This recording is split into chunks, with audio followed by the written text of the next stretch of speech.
Hey everyone, welcome to Informed Dissent, a news podcast that brings you dispatches from the gender culture war. I am the gay, not queer writer, Ben Appel, and I'm here with my co-hosts, Gender Clinic whistleblower and co-executive director of LGB Courage Coalition, Jamie Reed, the always insightful writer and researcher, Eliza Mondegreen, and the brilliant, albeit disenchanted transsexual, Corey Cohn. Lisa Sellen Davis is out today. We're gonna chat about the excruciating last week tonight segment. That's what it's called, right? With John Oliver on trans athletes. We're gonna discuss that. We begrudgingly watched it. But first, I'm gonna read off some headlines from this past week. And it is as usual, if you guys have anything to fill in after I'm done, please let me know. Also, if you would like a more comprehensive breakdown of the previous week's news, gender-related news, you can subscribe, become a paid subscriber to Informed Dissent, and you will get a weekly news roundup written by me, delivered to you every Friday afternoon. So first I'll mention, let's see, two Colorado bills passed in the House. They now head to the Senate. They first prohibits health insurance providers from denying gender affirming care, and the second penalizes dead naming and misgendering. And it also mandates courts, to consider trans affirmation in child custody cases. So Colorado is becoming like an island, kind of similar to California in terms of passing laws that enshrine gender affirming care for young people, and also now apparently criminalizing or making it a misdemeanor to dead name and misgender. I think the language they use is something about if you do it with the intent of harassment or a consistent misgender. I don't know what it is. I don't know how that's going to hold up with the First Amendment. I'm sure it'll get people will sue if it does pass through the Senate, which I think it is scheduled to because the Senate does have a Democratic majority in Colorado, I believe. So we'll see what happens there. The Trump administration is assembling a Title IX investigation team to investigate the quote staggering volume of Title IX complaints. And the investigation team will consist of Department of Education investigators and then attorneys from both the DOE and the Department of Justice. We all know last week a female fencer was disqualified from a competition for refusing to compete against a male. And then that was followed with a female disc golfer refused to compete against a male. There was a video of her forfeiting from a match, if that's what you call those competitions. Um, Maybe this will prompt even more I don't women. know, Ben. John Oliver thinks fencing is just worth laughing at. So Right. we don't even need to learn the name of the match. We'll Yeah. just Right. Well, and we will, yes, we'll get to that. And and Senator Ted Cruz, Texas Senator Ted Cruz has opened an investigation into U.S. state fencing over their trans policies. A UK women's pool tournament championship featured two males competing against each other. So the final was between two males in a women's pool tournament. Equality is Um, what's that? equality is complete. Yes, we've made it. We've made it. The Montana House voted down a bill that would have made it a felony for parents and doctors to help kids under 16 access medical transition. Maine has now sued the Trump administration over the funding freeze for allowing male athletes to participate in women's sports. Meanwhile, the Trump administration has pulled funding. I think the number was like 1.5 million or something from the Maine prison system. So now they pulled funding from the Maine prison system for allowing a trans-identified male who was convicted of the murder of his parents and family dog in 2018, I think it was, to be housed in the women's prison. Um, He the, killed a dog? his parents and the family dog, yeah. Um, the Illinois school district in which faculty members allegedly forced girls to undress with a male in the locker room recently, that has now been referred to the Department of Justice by the law firm America First Legal. So the firm is urging the DOJ to investigate for state and federal violations. And then lastly, in a 58,000 word decision, an Australian judge, ruled against a mother who had in a custody case she had allowed her son to medically transition, so the father has been entrusted with sole parental responsibility. And Jamie, I think you said that this Australian judge is a well-known judge. This seems to be a consequential decision. Why is that? It is a consequential decision in that if, okay, for example, imagine you had a custody ruling here in the US where Jack Turbin was the lead witness for the mom, and Jack Turbin was then found to have been misleading the court. So that is essentially what occurred. So in this custody case, one of the leading gender centers in Australia were found to be misleading the court. They were found to not be operating under best practice guidelines or really evidence-based care. The judge did cite and rely on the CAS report a lot. And this is known to be a great judge. This is Justice Strum. And what he did is he ruled the mom wanted to medicalize the kid. The judge awarded custody and medical decision making and all that decision making over to the dad. The issue that I'm hearing from friends in Australia is they see this as a great ruling, but the mainstream media there has not picked it up at all. If any of you follow Bernard, he, I think, has been covering it, but I think Bernard one of Lewis, it, right? Bernard Lane. Lane, Bernard I'm Lane. sorry. Yeah, Gender Um, Clinic News. Hmm. Yeah, but again, this is one of those where we have a court with a pretty strong blow against the kind of industry, and it's just not getting picked up and covered by their mainstream media. Got it. That's It's really also helpful. it's also just a great ruling. Even if you don't have to read the whole 58,000 words, you can read Bernard's piece. He really breaks out kind of the claims that were made on behalf of the mother and her case for custody and medical decision making, and then how kind of witnesses for the father and the judge really broke those down. And it has there are many interesting like kind of incidental findings that are brought up. So there are things like that, any of us who have observed this for any period of time could have predicted, but like they don't describe the boy being very distressed until puberty blockers are on the table. And he thinks that going through male puberty is optional, and then he's very distressed. And it's just like a very humane ruling. There's a great quote from Maria Montessori about, kind of the mysterious unfolding of childhood and not knowing, how kids are going to change in their minds and their bodies as they grow, and needing to leave the door open to whatever kind of future that child should have. And it was really gratifying to read it. It reminded me a lot of the experience of reading the like initial Kira Bell ruling back in early 2020, where it was like, oh my God, not everybody has lost their minds. All right. Well, that's good news. Yeah, and so I'll link in the show notes to Bernard Lane's piece for Gender Clinic News. And I think I put that in the newsletter as well. All right. Did I miss anything? I think, there's more. Like I said, newsletter if you want more comprehensive overview. If anything else comes up, guys, please throw it out there. Okay, but let's talk about, look, I avoided the John Oliver segment for like 3 days. It was going viral on social media, and I was just like, there's just no way in hell I can watch 42 minutes of that.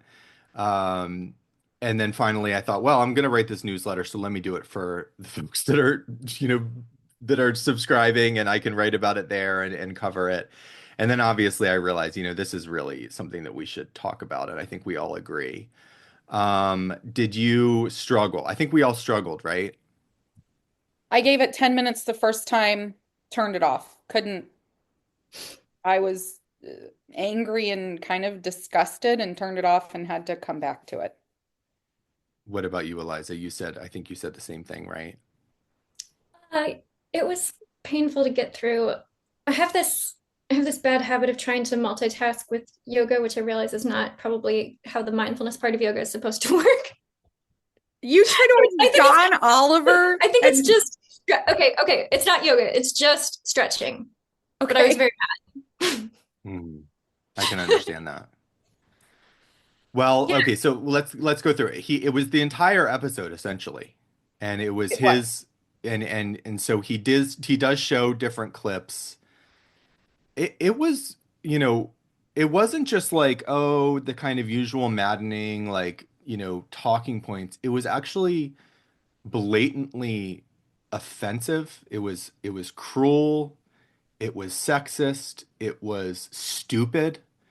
it was Yeah. It was uh it was all of those things. It was all of the things wrapped Can into I one. ask though first, did Mhm. anybody used to like his show? yes, but Okay. like the first year or so. But I mean, I had the Oh, experience of it's like, hilarious. I mean, It's I had the experience where it's like, okay, when I was laughing at this, when he was like talking about special districts and like, I don't know, creating a mega church or whatever. One of the things that made it so painful to watch last week tonight, yesterday, in preparation for our podcast, was just like he's being so smug and superior and like just not remotely fair to the topic that he's covering. And it's like, is that what I was laughing at? Like in, I don't know, 2014 or 2015, whenever that was? Maybe. Corey, for the folks who are just listening, perhaps you should verbalize your head motions. Corey is nodding his head up and down. He's wearing a blue Nevada sweatshirt. But you were nodding because you were saying that's what the benefit of watching That's John what it, Oliver was, is that it makes you He's feel always smug and superior. he's always been like this. Uh-huh, yeah, absolutely. There's But it a was about things I didn't know about, so I got to feel like I was being informed, even though maybe that wasn't happening. Yes, Here's what I correct. want to know. Either from my co-presenters here or from people in the comments.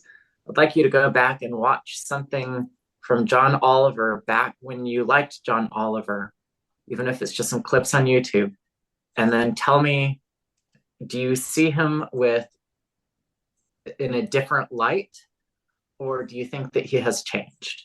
It's That's a one of good those two things. That's a good exercise. I think I haven't done that, but I think I probably will see him in a different light because I do see Jon Stewart in a different light. So when I Mhm. watch Jon Stewart now, or when I watch old clips of Jon Stewart, I'm filtered through a very different opinion about and it's that smugness, it's that superiority, it's that, comedic, like everybody else is a moron and I'm just gonna make jokes about them. Um, it's gross. It's gross. But look, let's talk about so what, Oliver started with, totally predictably saying it's a fixation of the right. This is a total, not mentioning any liberals and progressive, not mentioning Yeah. anything about how the overwhelming majority, I think it's like 67 in a recent poll or 69% of Democrats are opposed to males and women's sports, obviously much larger among Republicans. Completely ignores that. This is just a complete right-wing issue.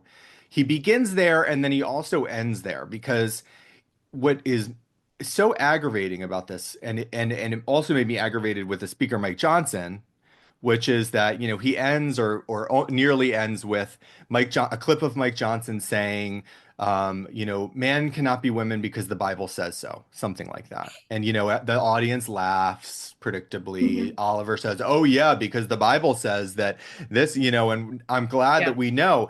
And it's like everyone's doing a disservice. Speaker Johnson, leave. I respect entirely that you are a Christian and that you are a biblical literalist apparently, and that maybe, and that you take lessons from the Bible and so on. Freedom of religion, totally respect it. But if you're arguing for this stuff that does nothing to strengthen your argument to morons like this, you Mhm. are just giving them sound bites and it's like it makes everybody look dumb. Everybody's a loser. Are Mike you sure? Johnson, yeah, well, Mike Johnson could just say, men cannot become women because people can't change sex because biological sex is real because of all of these things. We don't need the Bible to tell us so. And then two, John Oliver, you know, using this as it's like you're pretty Yeah. much just announcing to the world that you think that men can become women, that men can change sex, and that to think otherwise, you're a complete moron. allow me to present an alternative viewpoint. So I believe that there are people who heard what he said, because he didn't say it's because it says so in the Bible. I did hear this part of the clip. I think another way of framing what he said is that there are literal and spiritual truths, and it is a spiritual truth as well as a literal truth that there are only men and women. There are not the spiritual in between or the spiritual transformed people who have switched from man to woman. So although you have a secular viewpoint now, I know you were raised with a religious viewpoint. No, I mean, I, I can still consider, yeah, I'm, I think that's I think that's the point that he's making. Not that there's men and women because the Bible says so, but I think he's making the point that there are literal and spiritual truths, and that the concepts that are advanced with gender identity ideology uh, violate both of those sets of truths, the literal and it's just not spiritual. politically it's not politically expedient. Yeah. It's not, So it's dumb. It's not a smart But, political move. but the It's the secular, same as the Trump administration using the word gender when he's talking about there are only two genders. No, there are only two sexes. It's the same thing. Leave that out of it. so We're Ben, though, arguing, you know. okay. So I think this actually highlights something that we have seen, and probably Corey, you might agree with this. We see this in every single state that we testify in. Mhm. So testimony will go on sometimes 4 hours, sometimes eight. And someone will always get up and say, in so many words, I am a Christian, I am a pastor, I am here because the Bible says that there are only two sexes, you can never change your sex. We know that for a long time, whenever I would testify or listen to testimony, there would often be many people testifying from that standpoint. And I struggle because we are a pluralistic society, and I do believe that their viewpoint does matter and their belief system does matter in making policy and law. But at the same time, if I got to build the best strategy, how to win, I would want nobody to bring that up at all because I think you lose the Democrats when you go there. And from Corey's point, now when we hear testimony, it's been super bizarre because in Kansas, for example, the other side had changed the words to popular Christian songs and was singing about the mythical belief of the Jesus baby trans child. And now they're showing up. And so, tactically speaking, I think what Ben is saying is if Johnson didn't go there, then we could rely simply on the science and maybe have a better win against the John Olivers of the world. Is that kind of where you're at, Ben? Yeah, I mean, I guess so, but then come to think of it, if he wouldn't have said that, then John Oliver would never have used that clip. So it's a move. I mean, my point is kind of moot. It's not like John Oliver would use this alternate clip saying, "Oh, here's Mike Johnson saying that, scientifically it's impossible for one to change their sex." And then if he, put forward this whole thesis that was backed by, evidence, um, John Oliver's not going to do that. He's going to score those, Yeah. cherry picking. yeah.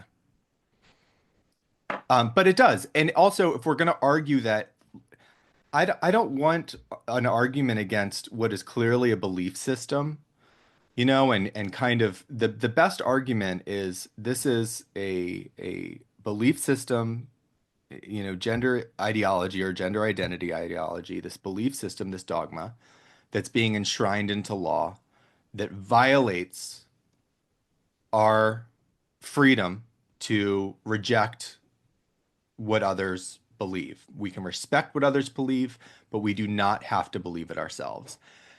And it's fighting fire with fire. It's fighting one encroaching belief system with another one. and it's a lose-lose game. And Corey, I don't argue that there isn't a spiritual truth to different, sex differences or whatever. I mean, I'm not saying that there isn't. And I'm still, spiritually, I'm a kind of Yeah. spiritually speaking person.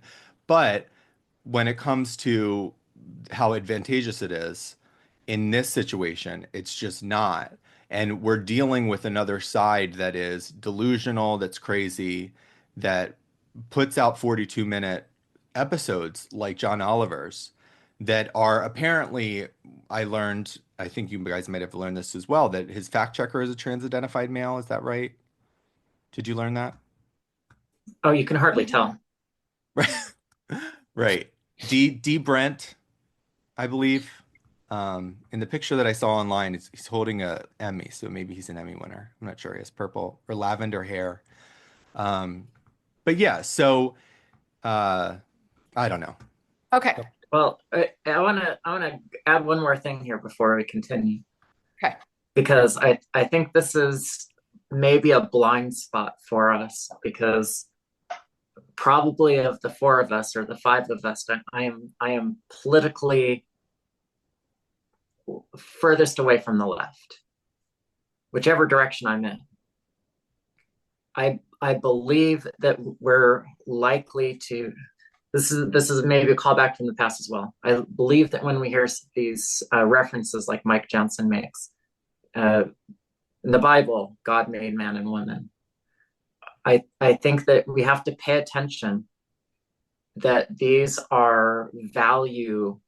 um, these value statements are there deliberately to rebut value statements that the left makes all of the time. All of the time. And everything on the left is deeply suffused or embedded with value statements. And the ones on the right are easy to identify because they have such deep roots in a Christian or Judeo-Christian theology that we are familiar with. That the value statements that the left makes tend to be secularized, even if they are still in the realm of faith systems like gender identity, or the way that the environmental movement has moved towards more of a metaphysical base as well. So even though the ones on the left are not overtly religious, they are still staking out territory with a value framework. And I think when you're hearing somebody like Mike Johnson say something like, as it says in the Bible, I think that this is a rebuttal, and that actually there's a good reason for people on the right to consciously stake out their values, to try to recapture some of the territory that they've receded from because of some sort of agreement that we're going to be more secular, that the left took advantage of by pulling their value system in under the cover of secular neutral concepts.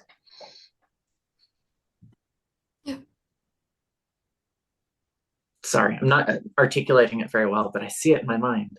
No, I think you It makes a lot of articulated it sense. very well. I just don't know what to do with that then. Then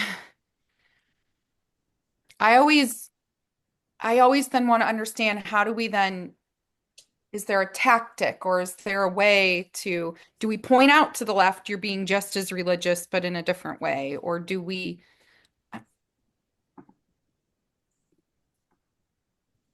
that's what I don't know. Well, I don't know the answer, but I'm going to provide something to think about, which is that perhaps the concept of neutrality is much more difficult to realize than it looks on paper. And instead of us pretending that there's neutrality when there's not, maybe there's some benefit to picking a side. Fair. Yeah. So Well, I'm I'll gonna tell you, after watching that yesterday, I want to pick a side. That's it's radicalizing. I mean, I'm sorry. Watching that radicalized me further towards the right, further toward, at least temporarily, at least in that moment, I found myself watching that and thinking, good God, give me an election to vote in right now so I can, vote red straight down the ballot. I mean, obviously it's a little hyperbolic, but it's radicalizing. I Yeah. would say, since there's no election to vote in, I would say after I watched that, I wanted to go buy more XXXY Mm, gear, wear more t-shirts around the country that say things like save women's sports. hmm Yeah. I just wanted to get a shirt that says "Deport John Oliver." Yes. Maybe Jen Say will make one. I would buy it. Okay, so I just I want to ask the $1 million, well, the biggest issue I had with the John Oliver segment Yeah. might not have been the one that everyone else had. Okay. Yes, he starts out hating the Republicans, but what he also starts out with is he still supposes that there is something called a trans child. Yeah. And I still think that okay, if I'm unraveling the carpet to how we got here, I still think that sports only happens because we started medicalizing kids and we created the trans child. And so the question of sports to me doesn't really exist if we stop medicalizing kids. That's interesting. I would like to hear you argue with, like, let's say Kim Chasby Jones, like from Icons about that, because I think she would probably say the reverse. Like the sports issue is the thing that's going to get us out of this. Yes, I do still. So I think there's a reason why women's sports, if you look at polls really, really well, meaning like most people will say, no, men shouldn't be in women's sports because it's such a simple concept. Should a boy or a man participate in women's sports? But I still don't think we would be having that conversation if we never transitioned children, because I think that it's pretty damn clear any male that goes through puberty should not be participating in women's sports. It's because we started to transition some as children that the question started becoming, oh, maybe it could be fair. Maybe they could participate. But I'm not, so I wish Lisa were here because I know that she's spent probably the most time in the most different historical archives. But I mean, there definitely were men who identify as women, and like Renee Richards in the 70s, the tennis player. I mean, I think that it did predate child transition. So I think that while child transition provides if you're really fucked up, a much stronger argument because you can be like, no, no, no, they didn't go through puberty. They didn't go through male puberty. I think it was already an issue. I agree. I mean, it did complicate it. It does make the argument more nuanced, I guess, the issue more nuanced, for the crazies.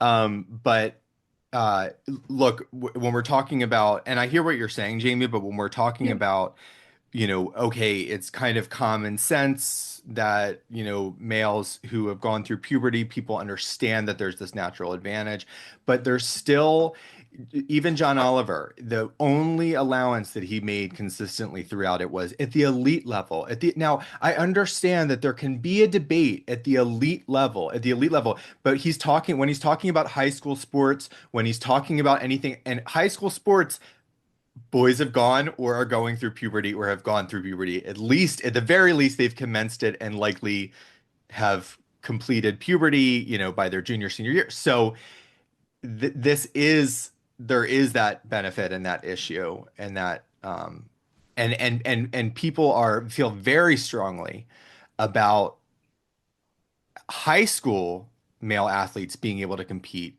in female sports. I would say from what I see, nearly as passionately as when they're talking about like middle school when they're talking about kids.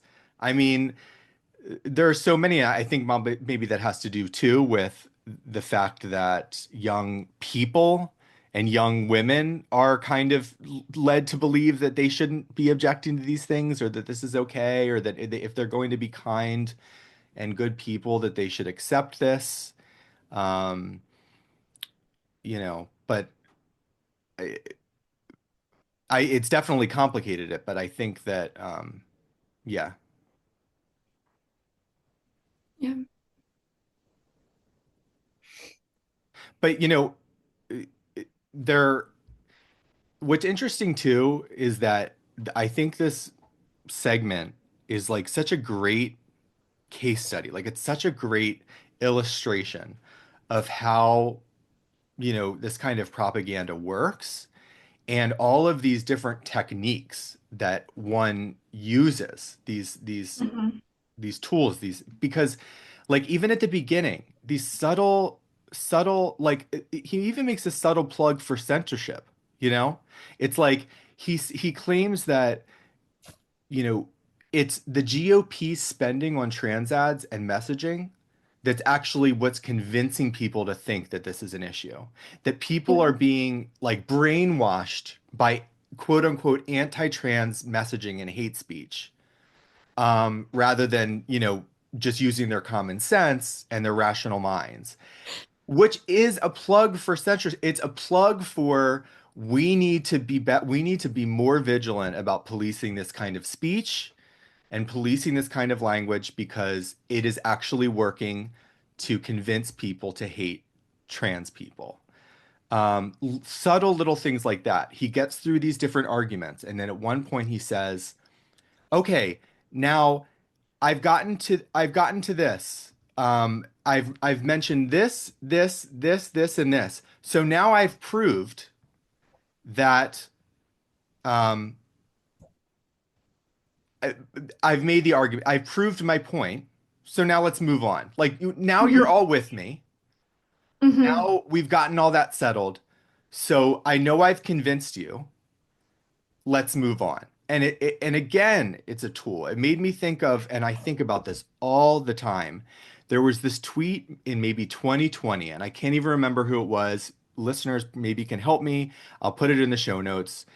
It's someone had tweeted, an influential person had tweeted, something like criticizing identity politics is racist, or something like that.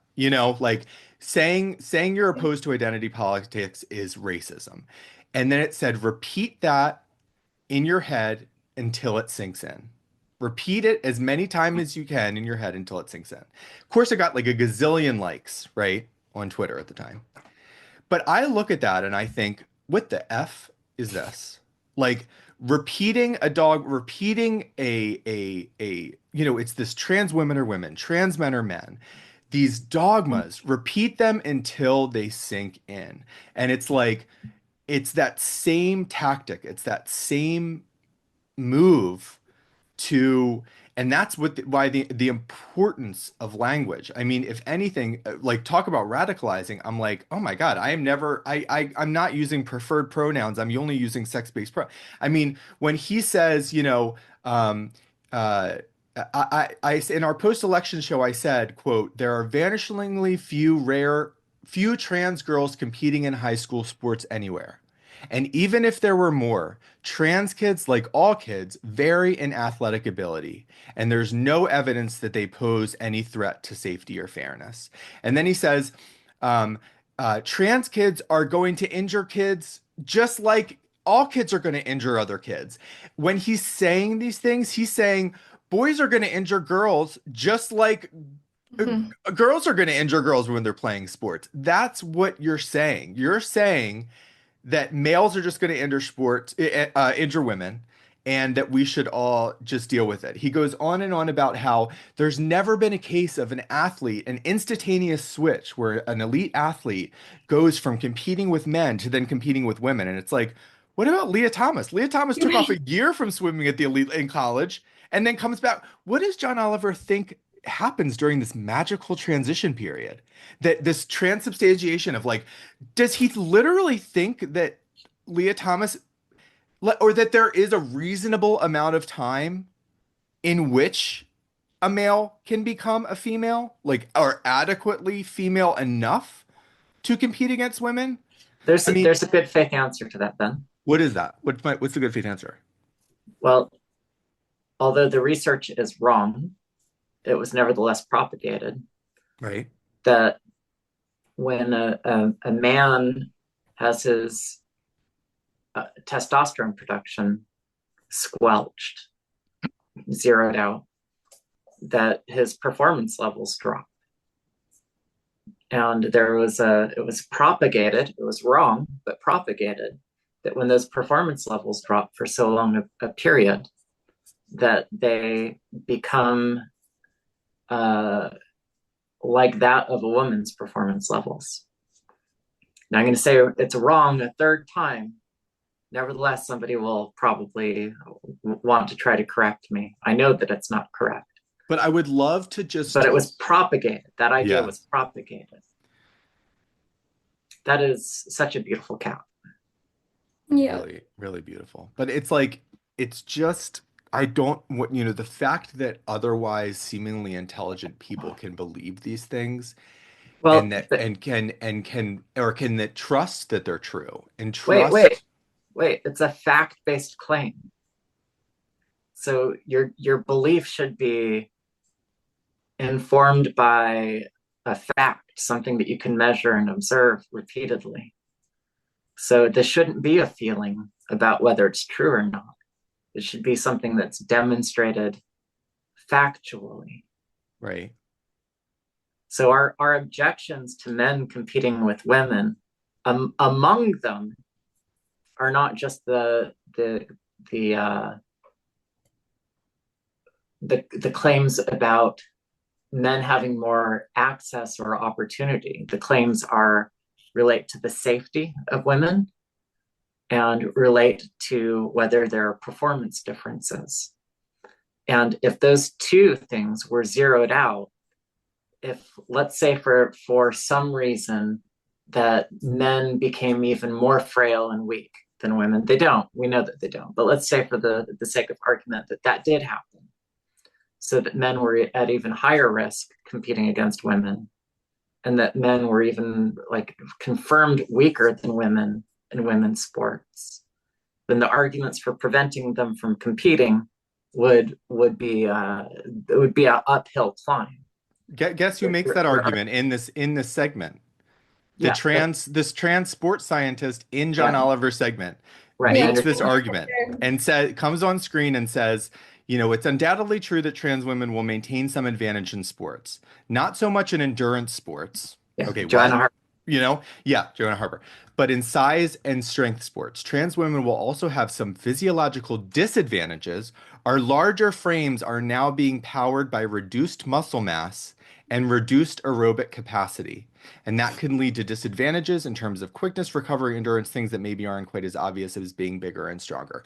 Like it's by now we're heaving around more weight and this is putting us at the same playing field. Go ahead, Jamie. Okay, I was never a college athlete, but I was an athlete all through high school. I was a soccer player. I played team sports. I played volleyball, basketball, softball, soccer, swim team. I was huge. I loved all of it. And call this controversial if you want. I don't care if a transitioned male has a less advantage, even if I could now beat them up on the field, I still believe that I should have the right to women's only sport, 1,000,000%. regardless of if I'm going to be not injured, if there's a safety question or not a safety question. There is a level of camaraderie, bonding, and and this competitive spirit that I gained from women's sports. I gained confidence and leadership skills, things things that I would not have been able to have if I was in either co-ed sports or if there were trans identified males on my team. And it's hard to like explain in scientific terms what those things are, but there is something about competitive sport that gave me really that gifts that I rely on to this day that I didn't even know I was earning while I was participating in those things. That I just think girls have the right to have, even if it's not at the elite level, even if they'll never be at the elite level. Yeah. I agree. Um, let me try to. I feel like my point was lost, and what you No, said is super valuable. So I want to hit this again just really quick, and then acknowledge that further.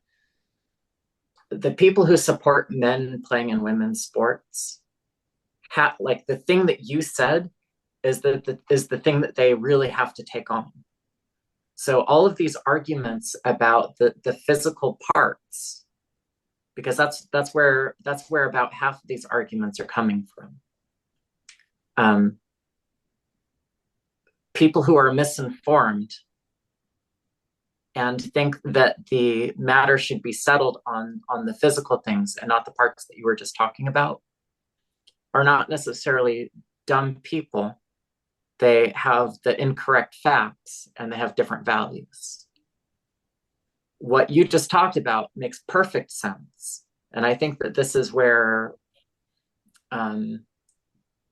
what you talked about has a fairness component, but not in the competitive sense. It's more in the opportunity sense.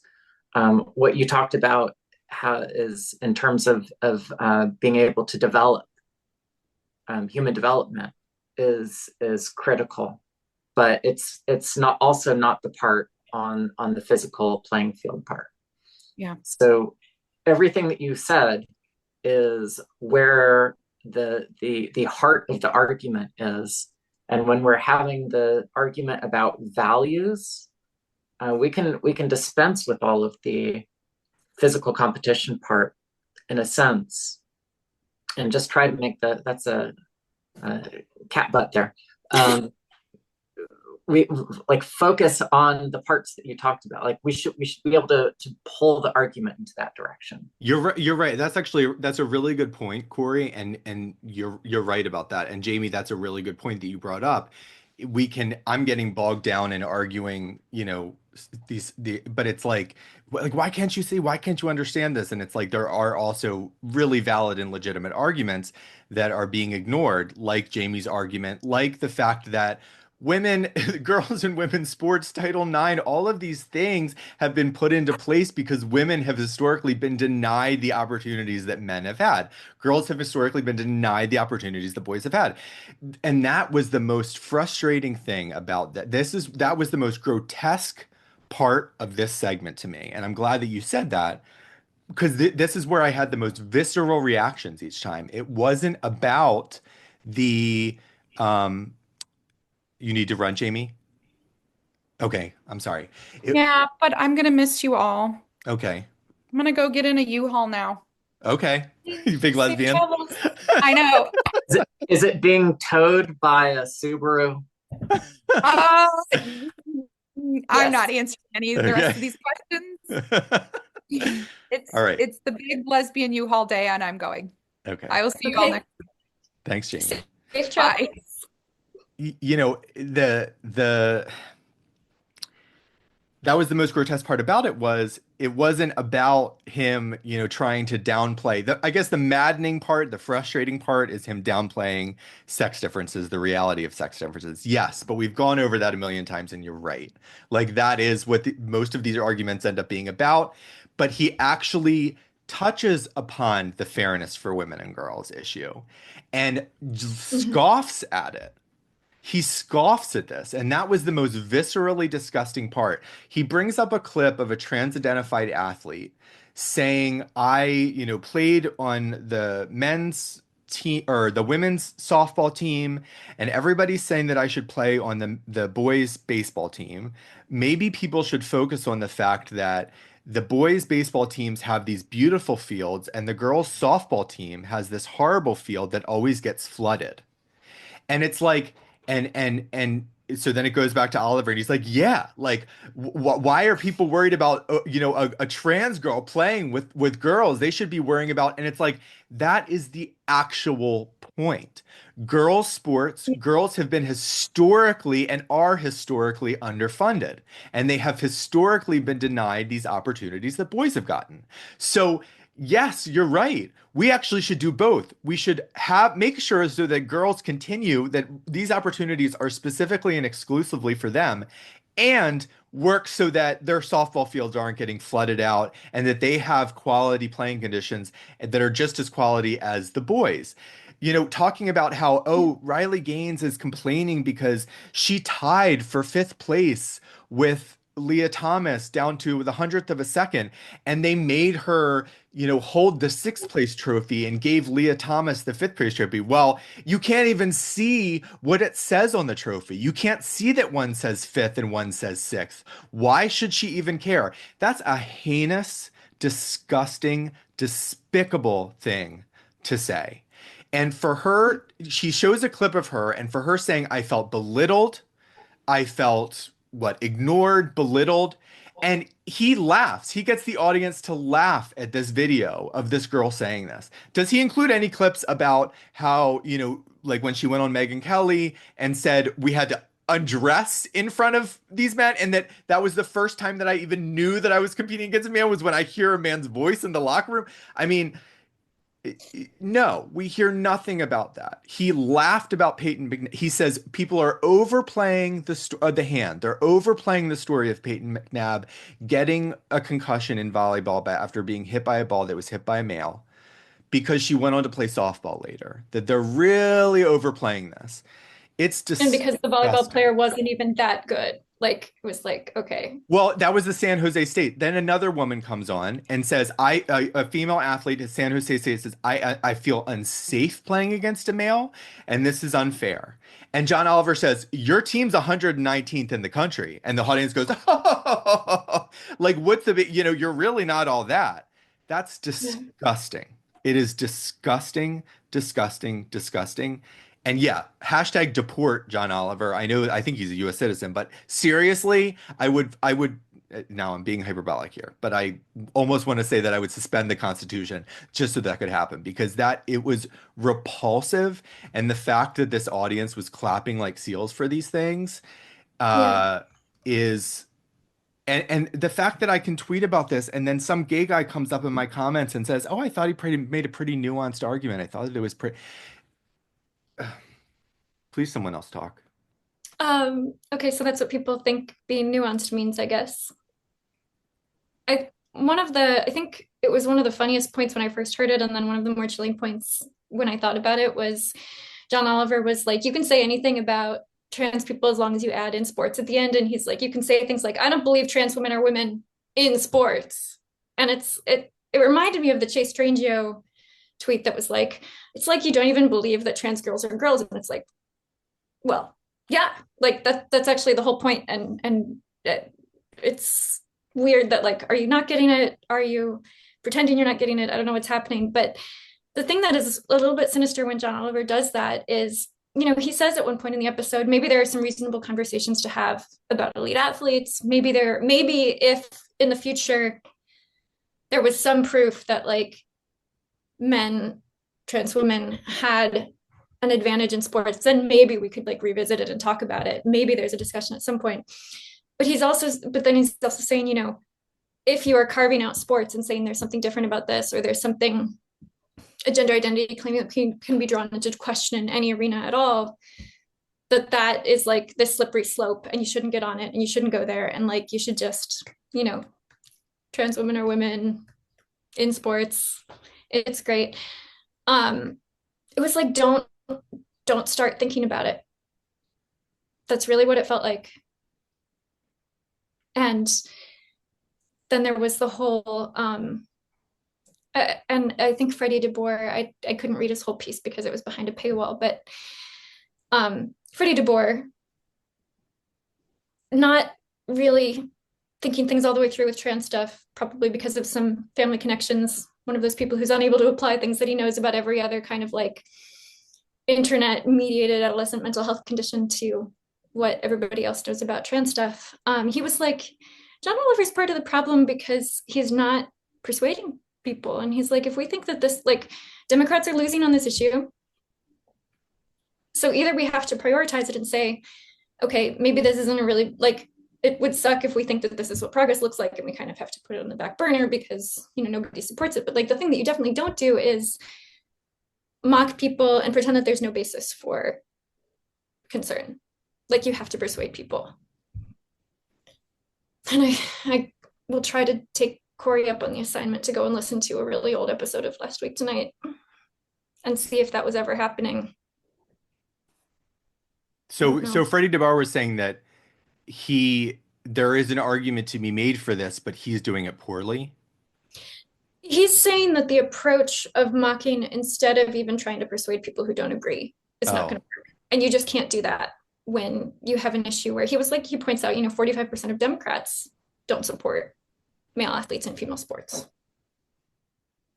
Like this is an uphill battle. You can't just, caricature and make fun of people. Isn't it like 67%? I think it is higher than what he cited. It changes. It changes, right? You're it right. Changes it does based change on how we ask it and whether people understand the question and when right. we ask it. You're right.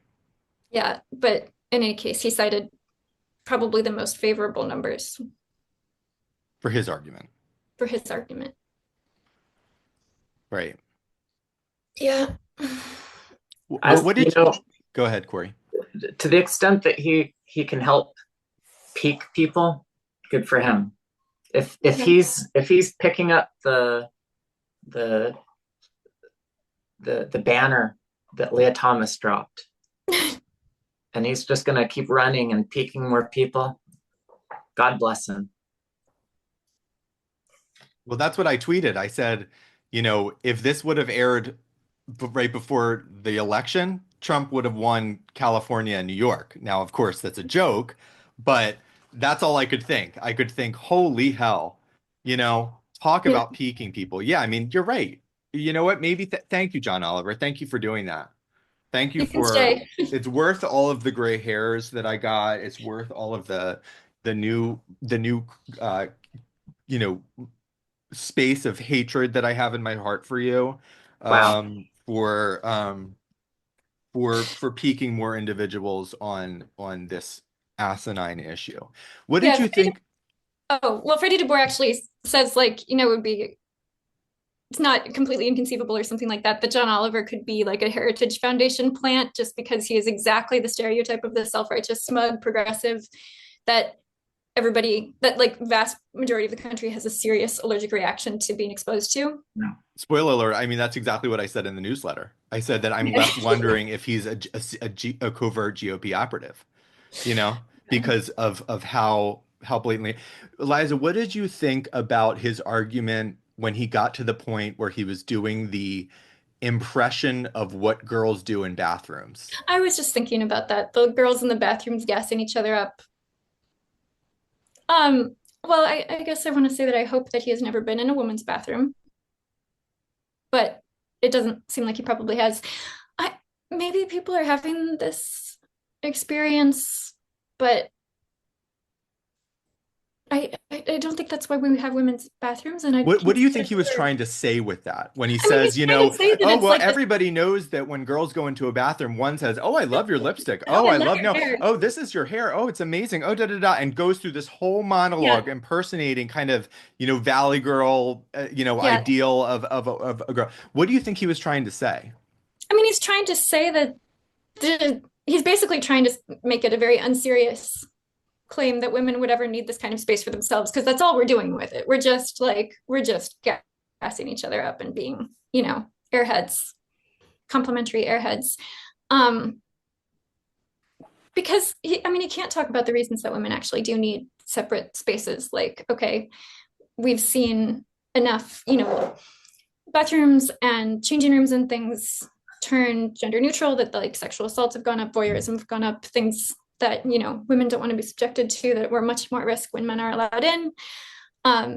He doesn't really want to talk about, you know, the differences in women's bodily function and why we might not want men around. It was just very typical of the way that he approaches the whole subject, where it's like, make the most dismissive possible case for the opposition, where it's just like the most ridiculous, the most trivial, make fun of it, pretend that was the whole thing, laughter, move on. I suspected it was like he was doing that. I wondered if he was doing that gaffe to say like, this is what conservatives are trying to do. They're trying to enforce this idea of the woman as this stereotype of a woman that they don't. It's almost like that argument that you hear from crazy people when they're like, "Oh, you just have such a backwards notion and idea of what a woman should be," and you Mm-hmm. because your idea of woman doesn't include men, then you are actually regressive and you are thinking of a woman as a 50s housewife. And it's Right. like, no, you are the ones that are relying on these regressive stereotypes by suggesting that a male can be a woman if he gets fake breasts, takes some Yeah. estrogen, and puts on a skirt, Yeah. that women are If he defined can by talk these about hair things. for 20 minutes, Right. he's in. So when it's that argument, when it's like, oh gosh, they're so opposed to, of course there are going to be people on the right that are opposed to gender nonconformity in general, and men not being, the prototypical men, and women not being, the prototypical or stereotypical women. But um, you know, that's what's so maddening about this whole thing, about this polarization of it and this pretending like this is a right left issue, because people put these ideas into these boxes and think that everybody is opposed, thinks this, and this, Yeah. Um, mm, awful. Yeah. But before we run, can I drop an anecdote? Yes, Yes. please. So 2 weeks ago or so, I had the opportunity to deliver some remarks before the Nevada uh, Intercollegiate Athletics Association, NIAA, the group that sets the rules for how schools can who can how school sports are played, right? Yeah. And they are revisiting some guidance that they had issued last decade that permits boys to play in girls' sports under some circumstances. And they have a conflict because the Nevada Constitution explicitly protects gender identity.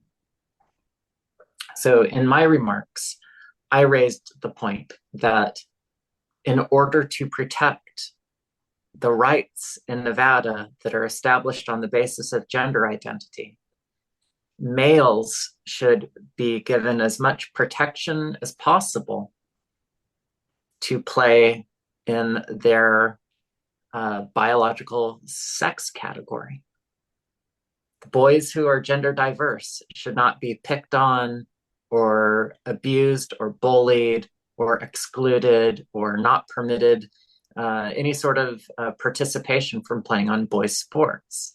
And that perhaps the commission is not doing enough so that boys that are identify as girls have those opportunities to play with other members of their sex.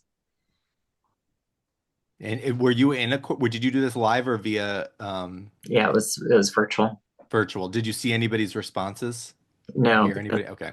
I was It's a concentrating strong on. argument. Well, I heard afterwards that lit off a number of uh, bulbs going, oh, yeah, actually, we can make these things fit together.